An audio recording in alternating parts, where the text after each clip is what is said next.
Imagine being 12 years old and feeling that death was a better option than life. Avery Haynes now with tonight's inside story about one girl's journey from victim to survivor. Avery. And Roger, Denicia Green has suffered more in her 12 years of life than even seems bearable.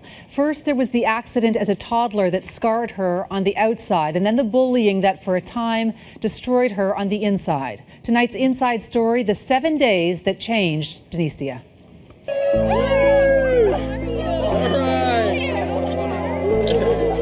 What you're looking at right now is a pretty typical summer camp scene. Big buses pulling up to the great outdoors. Luggage-laden campers being engulfed in the warmth of a special welcome. Over here, over here! Denicia couldn't sleep last night. She was so excited about this very moment. I can't wait for camp. I don't want to go to bed. Mom is like, go to bed now. Denicia is 12 years old, and this camp is not just a camp. It's an escape from a cruel life. I have this different feeling when I'm around here than when I'm at school. Because being at school sometimes makes Denicia want to die. I think about why me this has to happen, and I look at everyone else and I usually have this feeling that I want to kill myself. What makes you think that you'd be better off dead? Because people make fun of me. It's like I'm not even supposed to be here. It's like that's what I feel. It makes me feel like I don't even want to be here in this world.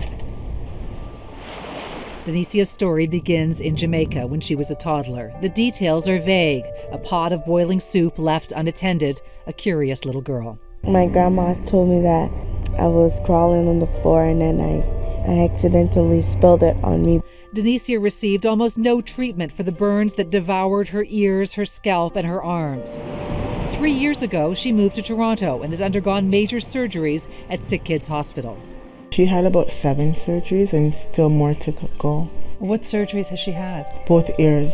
She had no ears. She wasn't able to wear glasses or anything like that. And now she's able to put her glasses on. The burns, the surgeries are painful, but it's the cruelty of kids that's excruciating. It's pretty hard sometimes when you think about it. It's like painful and it makes me cry. And it's pretty sad. She would come home constantly crying, not wanting to go back to school. Kids were teasing her, calling her names, ugly, and because she's burned up, all nasty stuff. So she had a hard time adjusting. They call me anything, like anything that has something to do with burn, like burnt toast. What do you wish kids knew? What do you wish you could sit them down and say? I would tell them that you don't know what I've been through, so you shouldn't make fun of me. It was an accident.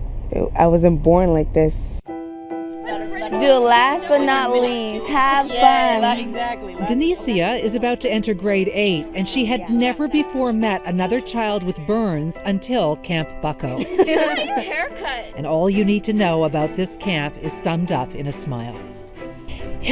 Camp Bucko is amazing. There are people out there that experience worse than me, and it's really amazing there. There are so many people out there that's burned, and it's amazing that they have a guts to go out there and express themselves. At school, Denicia says she doesn't have even one friend. I'm from Jamaica and I came here 3 years ago. This week in the country is an escape from the stares, from the taunts, and the loneliness. Do you think that going to Camp Bucko changed you? Yes.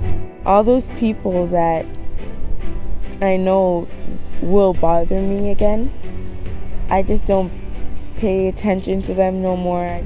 And now you feel what? I feel new. It's like I'm just a different person. I'm not that girl who would just look at myself the way I used to. And it's just so amazing to see Denicia, the change Yeah. from when she's Incredible. at home and talking about what life is like to versus that smile that just erupts Well, on her she's face. glowing. Yeah. She's glowing at the camp. And I think, too, all of us want to find people who are like us in life, right? Yeah. Particularly when you're a 12-year-old girl. Especially going through something like Yeah, that. to be able to be at Camp Bucko where she sees other kids and she can get help. When she first came from Jamaica 3 years ago, because they didn't have the kind of medicine that we have here, her arms were actually rigid like this from the burns. She couldn't move them. She couldn't extend them. So the surgeries, amongst those 7 surgeries, have actually been to extend as well. She's an amazing, beautiful, strong girl. And I just want to let you know, coming up on Thursday, the Inside Story is going to take you back to Camp Bucko and hear the story of a firefighter who found his future at this camp when he was a little boy. You sound like a big supporter of Camp I am a Bucko big now. supporter. I am. And I'd also love to hear your stories, ideas, and suggestions for the Inside Story. You can reach out to me on Twitter at City Avery. And the Inside Story runs every Tuesday and Thursday on City News. All segments, of course, are on our website, citynews.ca.